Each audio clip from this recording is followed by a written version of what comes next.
네, 오늘 우리에게 주시는 말씀은 데살로니가전서 4장 13절에서 18절까지의 말씀입니다. 저와 여러분이 한 절씩 교독하도록 하겠습니다.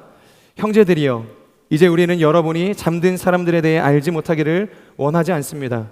이는 여러분이 소망이 없는 다른 사람들처럼 슬퍼하지 않게 하려는 것입니다. 예수께서 죽었다가 다시 사신 것을 우리가 믿는다면 이와 같이 하나님께서 예수로 인해 잠자는 사람들도 그분과 함께 데리고 오실 것입니다. 우리는 주의 말씀을 따라 여러분에게 이것을 말합니다. 주께서 오실 때까지 우리 살아남아있는 사람들이 잠자는 사람들보다 결코 앞서지 못할 것입니다. 주께서 호령과 천사장의 소리와 하나님의 나팔 소리와 함께 친히 하늘에서 내려올 것인데, 그리스도 안에서 죽은 사람들이 먼저 일어나고 그 다음에 우리 살아남아있는 사람들이 그와 함께 구름 속으로 들려 올라가 공중에서 주를 만나게 될 것입니다. 그리고 우리는 영원히 주와 함께 있을 것입니다. 그러므로 여러분은 이 말씀들로 서로 위로하십시오. 아멘. 오늘은 이 말씀으로 나는 부활을 믿습니다 라는 제목으로 함께 하나님의 말씀을 나누도록 하겠습니다. 제가 지난 요한계시록을 이제 설교할 때 한번 언급했던 적이 있는데요, 바로 이 카타콤이라는 것입니다. 여러분, 이 카타콤이라는 것이 왜 세워졌을까요? 바로 이 로마 시대를 지배하고 있었던 이 황제들의 핍박 때문 아니었습니까? 특별히 도미티안 황제의 핍박 때문이었죠. 이 로마의 모든 왕들이 다 폭력적이고 신사적이지 않았죠. 광신적인 존재였지만 그래도 스스로를 소위 신이라고 자칭하며 살아냈던 황제는 없었습니다. 하지만 이 도미티안 황제는 달랐던 것이죠. 그는 자신을 인간의 위치에서 이 신의 위치에 올려놓았습니다. 그리고 종교의 자유를 철저히 금지했고 자신에게만 절하고 숭배해야 한다는 이 사상을 강요하게 되었다는 것이죠. 만약에 이것을 어기고 다른 신을 숭배하면 이 사자밥에 던져지게 되는 것이고, 이 사지를 끊어버리거나 불태워서 화형에 처하는 일들을 하게 되었다는 것입니다. 그러니까 여러분, 이런 시대적인 상황 속에서 그리스도인들이 선택한 것이 무엇이겠냐는 것이죠. 극단적이지만 지하 땅굴을 파고서 이 카타콤이라고 불리는 그 안에 들어가서 이 신앙생활을 하기에 이르렀다는 것입니다. 그런데 제가 이 카타콤을 다시 묵상을 하면서 놀라운 사실을 알게 되었는데, 그동안 저는 이것이 단순히, 제가 중국에서 그래도 오래 살았잖아요. 지하교회 성도들과 이제 교류하는 시간들도 있었고, 지하교회에 가서 예배를 드린 경험들도 있는데, 그냥 많은 사람들이 함께 모여서 예배하는 이 지하 공동체겠거니 이제 그런 생각을 이제 하게 되었습니다. 그래서 그저 많은 사람들이 함께 머무르는 정도의 그런 어떤 독립적인 이 밀실 공간이겠구나라는 생각을 했던 것입니다. 그런데 이 카타콤이라는 것은 수많은 사람들이 예수를 믿는 이 믿음 때문에 죽기로 결정한 무덤과 같은 곳이었다는 것입니다. 왜냐하면 일단 이 카타콤은 들어가면 길이 두 갈래에서 세 갈래로 쪼개지고 또 세 갈래에서 두 갈래로 쪼개지고 계속해서 길이 쪼개지고 갈라지게 됩니다. 그러니까 애초에 그들이 돌아 나올 것을 염두에 두고 들어가지 않았기 때문에 이 로마 황제의 핍박과 박해를 피해서 계속해서 땅굴 깊숙한 곳으로 길을 만들어서 어떻게든 붙잡히지 않기 위해서 들어갔던 곳이 이 카타콤이었다라는 것이죠.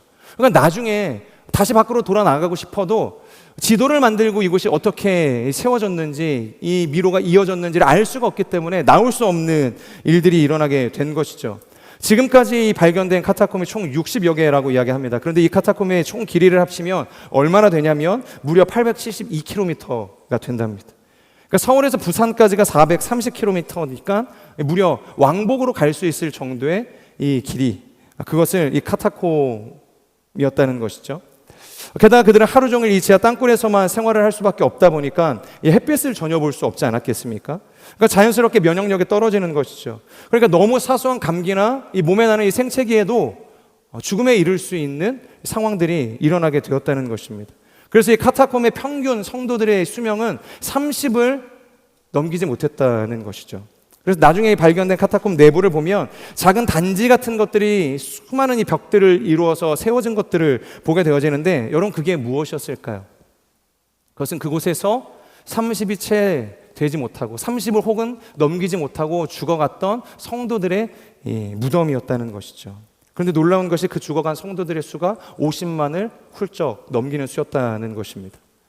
여러분, 도대체 무엇이 그들을 그렇게 살 수 있게 한 것일까? 지하 땅굴을 들어가서 빛도 없는 그런 절망적인 그 지하 땅굴 속에서 끝까지 예수 그리스도를 믿는 그 믿음으로 살아갈 수 있게 했냐는 것이죠. 바로 오늘 우리가 함께 나누기를 원하는 부활신앙이라는 것입니다. 예수 그리스도께서 부활하셨다. 그리고 우리도 그 잠자는 자의 이 첫 열매를 따라서 부활하게 될 것이다 라는 이 부활신앙 때문이었다라는 것이죠. 비록 자신들이 머물러 있는 곳은 이 칠흑같이 어두워서 언제 죽을지 알 수 없지만, 절망의 자리지만, 그 절망의 자리 끝에 부활하신 예수님께서 빛과 같이 임재해 주셨기 때문에, 그 어둠을 뚫고서 임재하신 그 부활의 주님을 경험했기 때문에 그들은 그 카타콤에서 죽어갔지만, 나의 사랑하는 가족들과 형제들이 죽어나갔지만 나가기를 선택하지 않고 그곳에서 신앙을 지킬 수 있었다는 것이죠. 이것의 근거가 무엇인가? 히브리서 11장 35절에서 38절까지의 말씀을 우리 같이 한번 읽어보도록 하겠습니다. 카타콤 안에 있던 사람들이 부활하신 예수 그리스도를 만났다는 증언이 이곳에 있습니다. 우리 같이 읽겠습니다. 시작. 여인들은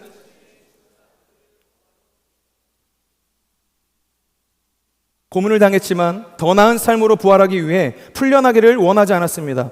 또 어떤 사람들은 조롱과 채찍질을 당했으며 심지어 결박되고 투옥되기까지 했습니다. 그들은 돌에 맞았고 톱질을 당했고 칼로 죽임을 당했습니다. 그들은 양가죽과 염소가죽을 입고 떠돌아다녔으며 그들은 가난했고 고난을 당했고 학대를 받았습니다. 세상은 그들에게 가치가 없었습니다. 그래서 그들은 광야와 산과 동굴과 땅굴 등에서 떠돌며 살았습니다. 땅굴 등에서 그들이 떠돌며 살았다는 것입니다. 여러분, 바로 이것입니다. 그러니까 부활신앙 하나 제대로 붙들면 두려울 것이 없는 것이죠. 그러니까 38절에서 이야기하는 것처럼 그 어떤 것으로 그들을 강제하고 채찍질하고 조롱을 해도, 그들을 회유하고 설득해도 38절에 뭐라고 이야기합니까? 세상은 그들에게 전혀 가치가 없었다라고 이야기하면서 오히려 이 광야와 산과 동굴과 이 땅굴, 이 카타콤을 향해서 들어가기를 선택했다는 것입니다. 저는 우리의 삶 또한 이들과 같은 이 부활신앙으로 가득한 인생이 되기를 주님의 이름으로 축복합니다. 조롱을 당하고 채찍질을 당해도 부활에 이를 것이라는 그 믿음의 확신을 가지고 부활하신 예수 그리스도께로 나아가는 인생이 되기를 소망합니다. 자, 그런데 문제가 뭐냐면 그렇게 사는 것이 결코 쉽지 않다는 것이죠. 초대교회의 모든 사람들이 이와 같은 문제에 있어서 이 카타콤의 성도들처럼 자유하기만 한 것은 아니었다는 것입니다. 오늘의 본문이 되는 이 데살로니가 교회의 문제가 무엇이었냐면 그것은 재림의 지연으로부터 시작이 되거든요. 그러니까 우리가 잘 아는 것처럼 승천하신 예수 그리스도께서 분명히 곧 다시 오시겠다. 내가 곧 다시 오실 것이다. 자신의 승천을 지켜보고 있는 수많은 무리들을 향해서 그것을 이야기하지 않으셨습니까? 그런데 문제가 오지 않으셨다는 것입니다. 기다려도 여전히 예수님은 오지 않으신다는 것입니다. 1년이 지나고 10년이 지나도 기약 없는 그 기다림만 계속해서 교회와 성도들이 반복하게 될 뿐이라는 것이죠. 그러다가 문제가 터지게 된 게 뭐냐면 그 주님 오실 그 재림의 날을 기다리다가 죽어가는 사람들이 생기게 되었다는 것입니다. 함께 예배하고 있는 형제들이, 자매들이, 가족들이 죽어가는 일들이 일어나게 된 것이에요. 재림하신 주님을 만나지도 못하고 오히려 예수를 믿는다는 이유 때문에 고난당하고 박해당하다가 죽어가는 형제들이 눈앞에 보여지게 되었다는 것입니다. 데살로니가 전서 우리 4장 13절의 말씀을 함께 읽도록 하겠습니다. 시작. 알지 못하기를 원하지 않습니다. 이는 여러분이 소망이 없는 다른 사람들처럼 슬퍼하지 않게 하려는 것입니다. 자, 지금 본문을 보면 앞서 죽어간 형제들로 인해서 온 교회가 굉장히 큰 슬픔 가운데 빠지게 되었다고 이야기를 하고 있습니다. 여러분, 죽음이라는 것이 어떠한 경우에도 기뻐할 만한 일들은 아니겠죠. 슬픔이 찾아올 수밖에 없는 사건인 것입니다. 이 믿는 자들 안에서의 죽음이라 할지라도 그것은 눈물이 날 만한 일들인 것입니다. 슬픔이 찾아오기 마련인 것이죠. 그런데 여기서 우리가 생각해 볼 것이 뭐냐면 이러한 죽음이 우리에게 슬픔은 줄지언정, 그러니까 눈물을 흘리게 할지언정 그것이 공동체 전체에게 두려움을 줄 만한 일은 아니라는 겁니다. 그러니까 누군가가 죽는 것으로 인해서 우리가 두려움을 겪지는 않지 않습니까? 공동체 전체가 두려움에 빠지지는 않는다는 것입니다. 그런데 뭐냐면 이 형제의 죽음으로 인해서 교회에 두려움이 찾아왔다는 거예요. 그들이 가지고 있었던 모든 소망이 무너지는 일들이, 그래서 그 소망이 사라짐으로 인해서 눈물을 흘리는 일들이 일어나게 되었다는 것입니다. 왜 주님은 오지 않으시는가? 왜 이 고난과 박해는 정말 끝없이 우리에게 찾아오게 되는가? 혹시 여전히 오지 않으시는 예수님처럼 우리에게 주신 이 약속조차도 이 신기루와 같이 사라져버릴 헛된 소망에 불과한 것은 아닌가. 그러니까 5만 가지 생각이 그동안 견고하게 세워졌고 그들이 소유했다고 하는 이 부활과 이 재림의 신앙을 왜곡하고 흔들기 시작했다는 것입니다. 그러니까 이제 교회에서 재림을 이야기할 때에도 이 부활을 나눌 때에도 그것이 소망이 되지 않는 것입니다. 우리가 죽어서 어떻게 되지? 주님은 오지 않으시는데 정말로 우리가 다시 살아날 수 있게 될까? 우리가 정말로 부활하게 될 것인가? 이러한 두려움과 염려들이 그들의 공동체 가운데 찾아왔다는 것입니다. 복음서를 보면 엠마오로 가는 이 두 제자에게도 비슷한 문제가 찾아오지 않습니까? 그들은 소위 예수 그리스도를 따라다니던 사람 아니었습니까? 예수 그리스도의 가르침을 받았던 특별한 사람 중에 한 사람 아니었습니까? 그런데 예수님의 죽으심 앞에 그들이 절망하기 시작했다는 거예요. 그동안 자신들이 보고 경험한 예수님이라고 한다면, 게다가 죽기 직전에 이 베다니에서 죽은 나사로를 살리셨던 그 생명의 주권을 가지고 계신 예수님이라고 한다면 그렇게 허망하게 자신들의 곁을 떠날 리가 없다고 생각을 한 것입니다. 그런데 뭐냐면 그 예수님께서 결국 십자가에 달리시고 죽으셨다는 것입니다. 아마 제자들은 예수님이 죽었다는 그 사실을 인식하기 전에는 그래도 나름의 희망을 가졌을지 모르겠습니다. 예수님이 이 대사장의 관저에서 신문을 당할 때에도 그래도 예수님 안에서의 어떤 반전이 있겠지. 골고다 언덕을 지나가실 때에도 그 반전을 아마 기대했을 것입니다. 그리고 십자가에 달리는 그 순간까지도 아마 그들의 마음 한켠에는 주님께서 어떻게든 이 상황을 역전시킬 것이라는 소망이 있었을 거라는 거예요. 그런데 결국 그곳에 있는 모두가 마지막까지 간절히 기대했던 이 반전의 드라마는 이루어지지 않았다는 것입니다. 그러니까 예수님을 따랐던 두 제자는 결국 자신의 고향이었던 예전 삶이었던 이 엠마오로 발길을 돌리게 되었다는 것입니다. 왜냐하면 계속해서 예루살렘에 머물러 있다가는 자신들도 어떻게 될지 알 수 없었기 때문이라는 것이죠. 자, 그렇다면 여러분, 이들에게 문제는 무엇이었을까요? 이 두 제자가 가지고 있었던 문제는 무엇이었을까? 이것은 앞선 이 데살로니가 교회 성도들과 비슷한 상황이라고 우리가 볼 수 있습니다. 그들은 보이는 것, 느껴지는 상황이 전부라고 생각했던 사람인 것이죠.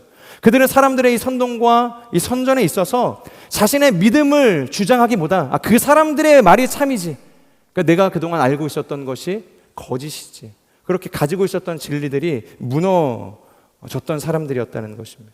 그리고 예수님의 이 죽음 때문에 자신들이 지금 느끼고 있는 이 상실한 이 감정, 이 분노만이 진짜라고 생각하고 있던 사람들이었다는 것입니다.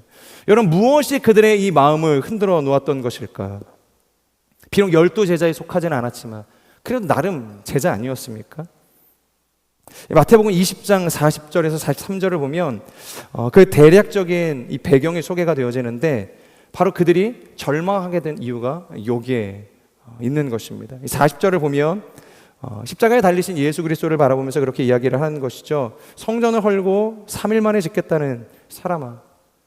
그러니까 예수님께서 호언장담하셨던 그 선포와는 다르게 지금 십자가에 무력하게 달려서 죽음만을 기다리고 있던 이 예수님을 조롱하는 이야기였다는 것입니다. 어떻게 네가 성전을 헐고서 다시 짓겠느냐. 그리고 이 42절을 보면 남은 구원한다더니 정작 자기 자신도 구원하지 못하는 이 무능력한 존재야. 무능력한 사람이라고 이야기하는 것입니다. 그리고 43절, 내가 정말 하나님의 아들이라면 너 자신을 구원할 수 있어야 하는 것 아니겠냐.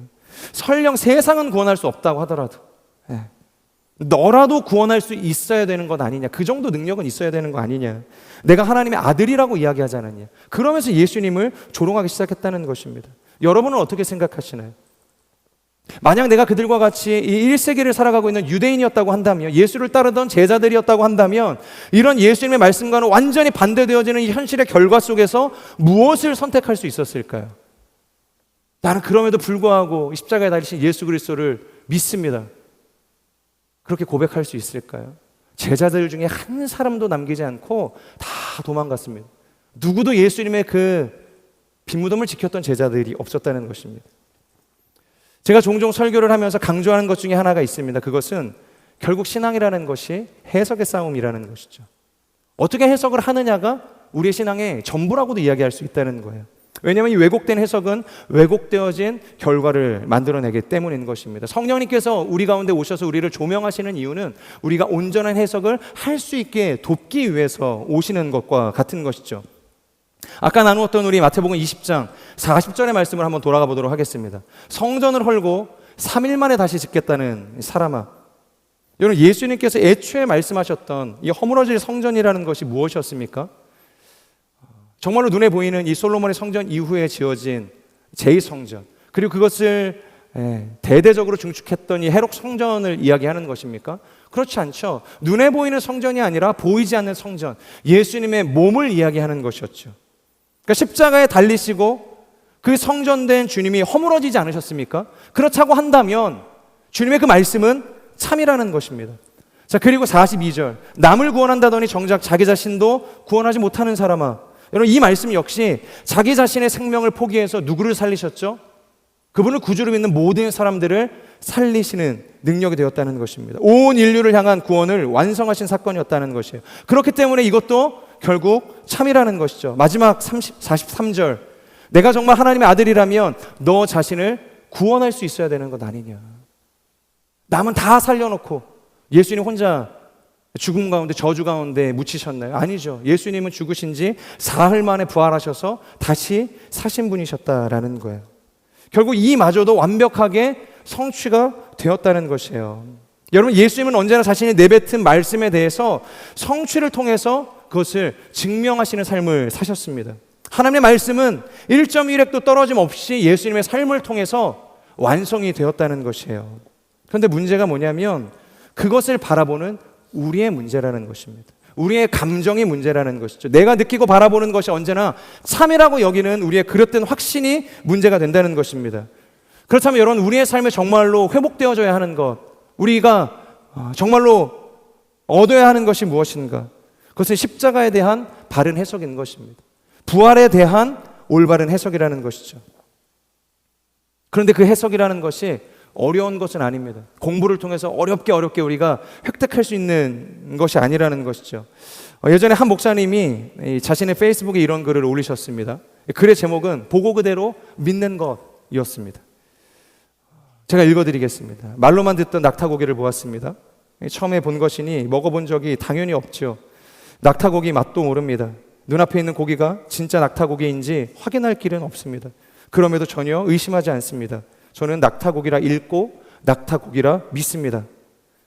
이와 같이 우리 모두는 믿음으로 삽니다. 모든 것을 경험하고 확인하지 않아도 보고 들은 것을 고스란히 믿고 살아갑니다. 복음도 그렇게 믿으면 됩니다. 성경에 있는 그대로 들려주고 전해주는 그대로 고스란히 믿으면 됩니다. 아멘. 여러분, 이것이 복음에 대한 바른 해석인 것이고 부활에 대한 바른 해석에 이를 수 있는 길인 것입니다. 그냥 믿는 것이죠. 그냥 주님께서 성경을 통해서 우리에게 믿으라 말씀하시면 그것이 참이라는 겁니다. 내 감정과 내 의지와 내 상황과 세상이 무엇을 이야기하든지 그것과 상관없이 주님이 말씀하신 것이 언제나 참이라는 것이죠. 때로는 안셀름과 같은 이 교부는 그렇게 이야기하죠. 이 신앙이라는 것에 우리의 이성이 필요하다. 우리의 지성이 필요하다. 물론 맞죠. 열심히 공부하고 수학해서 이 성경이 무엇을 이야기하는지 우리가 배울 필요는 있습니다. 하지만 그것이 신앙의 전부는 아니라는 것이죠. 우리는 믿음으로 사는 사람입니다. 그래서 저는 또 다른 교부인 이 터툴리안이라는 이 교부의 말에 더 중요한 이 믿음의 가치를 둡니다. 그는 그렇게 이야기하죠. 우리는 불합리하기 때문에 믿는다. 그러니까 합리적이기 때문에 믿는 것이 아니라는 거예요. 우리가 감정적으로 그것을 공감할 수 있을 만한 근거가 있기 때문에 내가 이것을 믿습니다. 그리고 교회에 나오는 것이 아니라 불합리하기 때문에, 오히려 십자가에 달리신 예수 그리스도기 때문에 내가 믿습니다라는 거예요. 그리고 우리가 알기 위해서 믿는다는 것입니다. 만약 이것이 안 되면 여러분 별의별 소리를 다 하게 되는 거예요. 이것이 동의가 되어지지 않으면 교회에 와서 열심히 예배를 드리지만 딴소리하는 사람들이 되는 것입니다. 예수님의 이 부활에 관해서 수많은 사람들이 뭐라고 이야기합니까? 빈무덤에 관해서 이야기하죠. 사실 그분의 죽음이라는 것은 실존적인 죽음이 아니라는 것이죠. 죽은 척했다는 거예요. 거의 죽을 뻔했다는 것이죠. 그리고 무덤이 닫히기 전에 예수님께서 그 무덤을 빠져나오셨다. 몰래 빠져나오셨다. 그리고 또 다른 사람은 그렇게 이야기합니다. 예수님의 이 시체 도둑설 같은 것들을 주장을 하는 거죠. 예수님이 죽은 것은 맞다. 그런데 제자들이 예수님을 이 무덤이 닫히기 전에 빼돌렸다. 이제 그런 이야기를 하는 것입니다. 그저 믿으면 되는데 예수님께서 내가 부활하실 것이다. 너희보다 먼저 갈릴리로 갈 것이다 라고 이야기했던 그 주님의 말씀을 듣고 갈릴리로 가면 되는데 그것을 믿지 못하는 사람들이 이런 말도 안 되는 가설을 세울 수밖에 없다는 것입니다. 그런데 수많은 사람들에게 이러한 이론들이 지지를 받는다는 거예요. 왜냐하면 이것이 인간의 입장에서는 논리적이고 합리적이기 때문에, 믿을 만한 것이기 때문이라는 것입니다. 그래서 얼마나 많은 사람들이 이런 주장을 참이라고 생각하며 죽어갔는지 모릅니다. 자신들이 정말로 진짜를 믿다 죽었는지 아니면 가짜를 믿다 죽었는지 그것도 알지 못하는 상태에서 죽어가는 사람들이 있었다는 거예요. 그래서 살아생전에 예수님의 부활을 믿지 않고 복음을 믿는 사람들을 정말로 많이 핍박을 하면서 그렇게 죽어나갔다는 것이죠. 베드로전서 3장 19절에서 20절을 보면 베드로가 예수님의 이 부활에 대해서 뭐라고 설명을 하고 있냐면, 우리 같이 한번 읽어보도록 하겠습니다. 시작.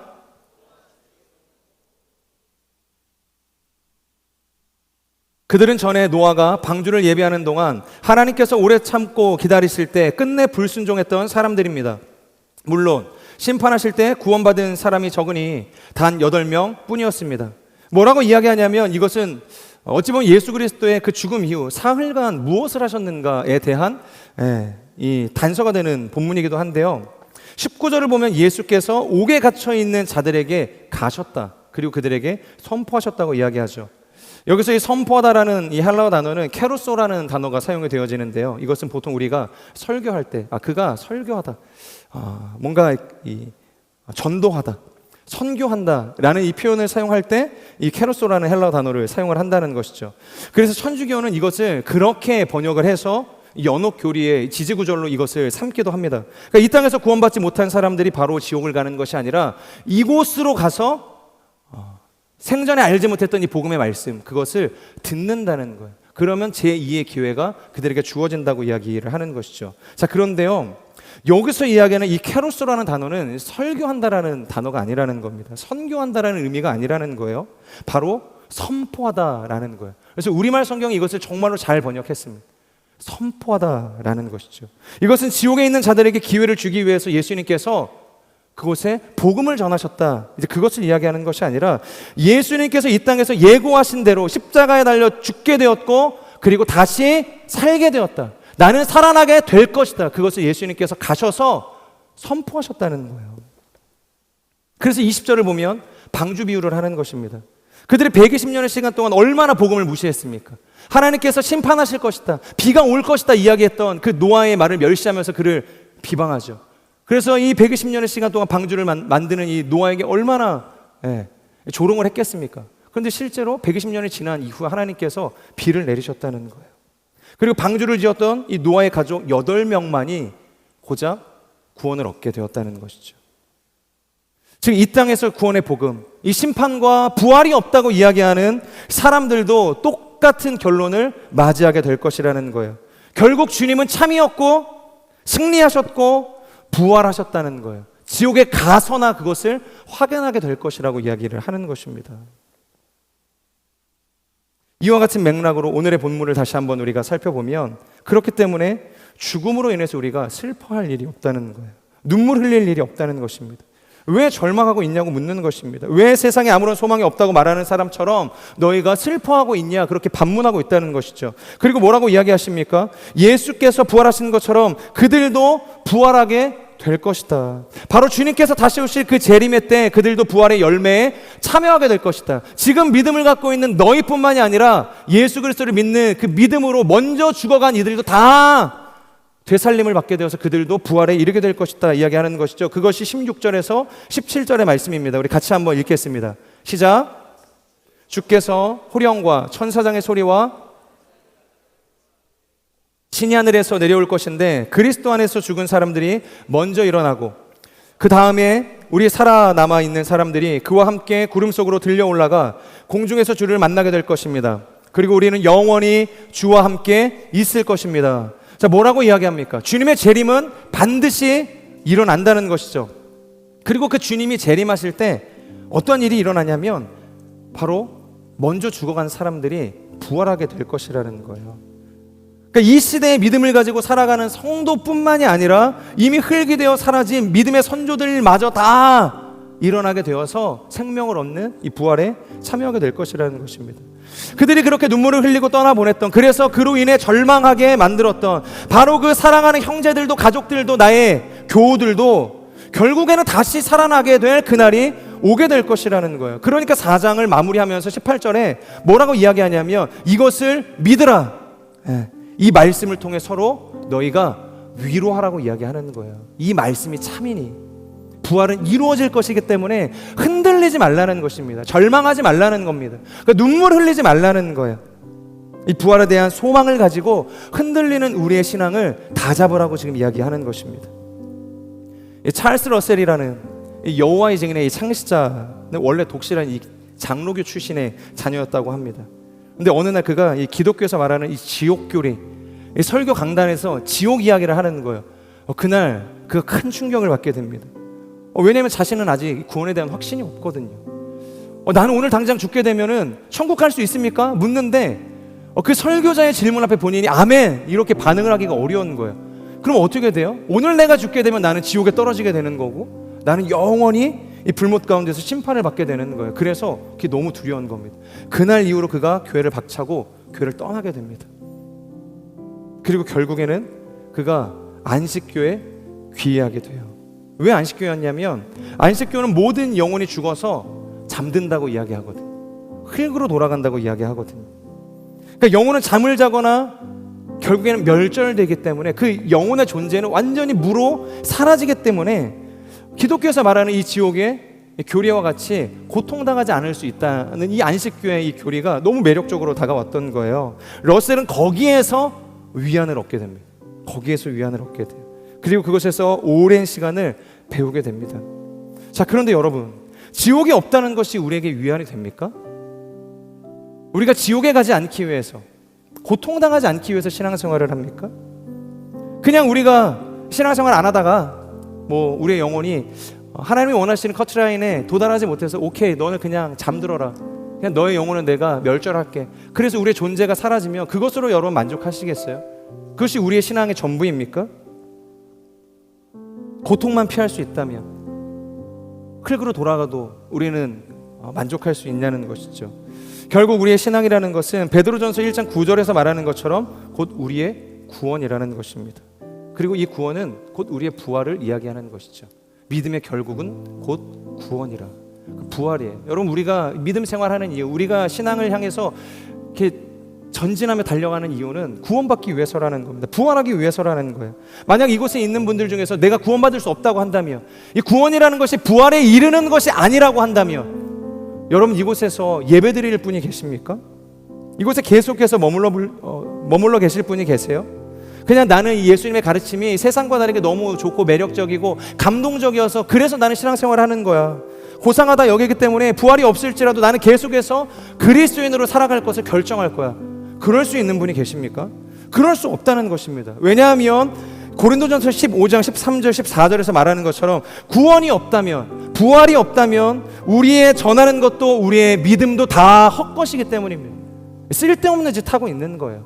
부활이 있기 때문에 이곳에 앉아있는 여러분들의 이 신앙이 가치가 있는 것입니다. 능력이 있는 것이죠.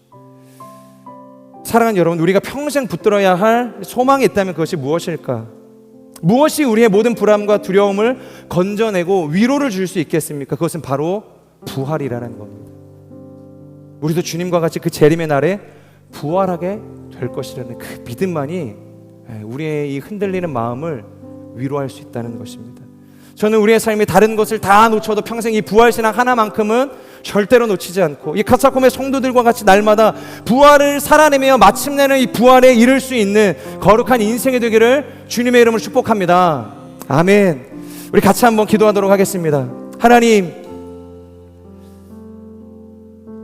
우리가 다른 것은 다 놓쳐도 이 흔들리는 세상 속에서 예수 그리스도의 그 부활만은 놓치지 않는 인생이 될 수 있도록 역사하여 주시옵소서. 나의 평생의 신앙이, 나의 믿음의 삶이 이 부활에 이르는 싸움이 되어질 수 있도록 성령 하나님 역사하여 주시옵소서. 믿음의 결국은 곧 구원이라, 우리의 부활이라. 하나님, 이것이 나의 평생의 목표가 되어질 수 있도록, 나의 삶의 표대가 되어질 수 있도록 역사하여 주시옵소서. 부활의 소망이 되어주시는 예수 그리스도를 바라보며 나아가는 거룩한 인생이 될 수 있도록 기름 부어 주시옵소서. 이 시간 주여 간절히 선포하며 기도하며 나아갑시다. 주여,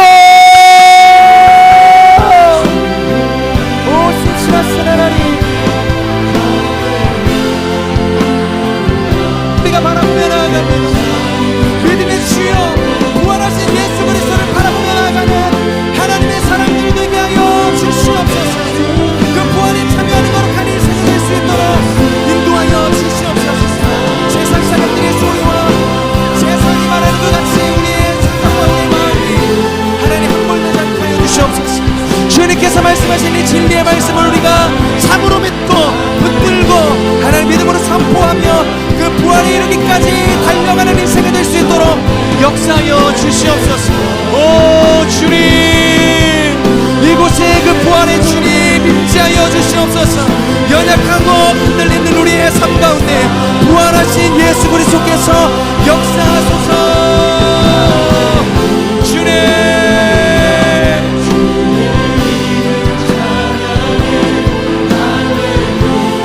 주님을 우리가 바라보며 나아갑니다. 이 부활의 도를 하나님 우리가 세상 가운데도 전하는 인생이 될 수 있도록 역사하여 주시옵소서. 이 부활이 하나님 선포되어지는 곳마다 다시 한번 생명이 살아나는 역사가 있게 하여 주시고 죽어가는 영혼들이 일어나는 일들이 일어나게 하여 주시고 죄로 물들었던 인생들이 돌이켜 회개하는 놀라운 회복의 역사, 참 생명이 회복되어지는 역사가 일어날 수 있도록 주여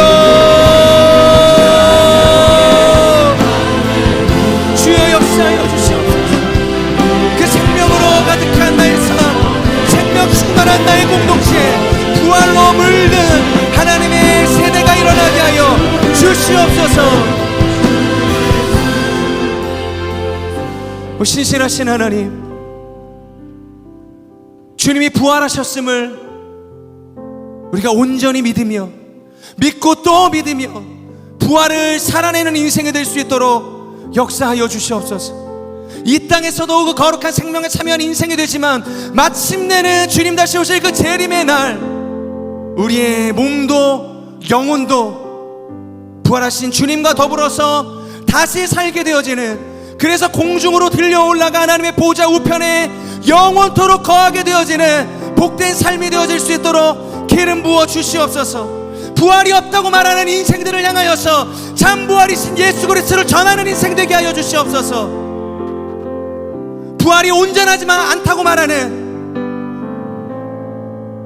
세상의 그 어떠한 것으로도 이 부활이 폄하되지 않을 수 있도록 이 부활의 증인이 되어서 부활하신 주님을 온전히 드러낼 수 있는 나의 삶에 되게 하여 주시고 거룩한 공동체가 되게 하여 주시고 거룩한 세대가 이루어질 수 있도록 하나님 인도하여 주시옵소서. 그렇게 그 부활이 고백되어지는 곳마다 다시금 그 생명이 살아나는 역사가 있게 하여 주시고 죄를 향하여서 달려가던 모든 인생들이 회개하여 돌이켜 그 생명과 그 부활에 참여하는 놀라운 회복의 역사가 일어나는 하나님의 능력이 나타나게 하여 주시옵소서.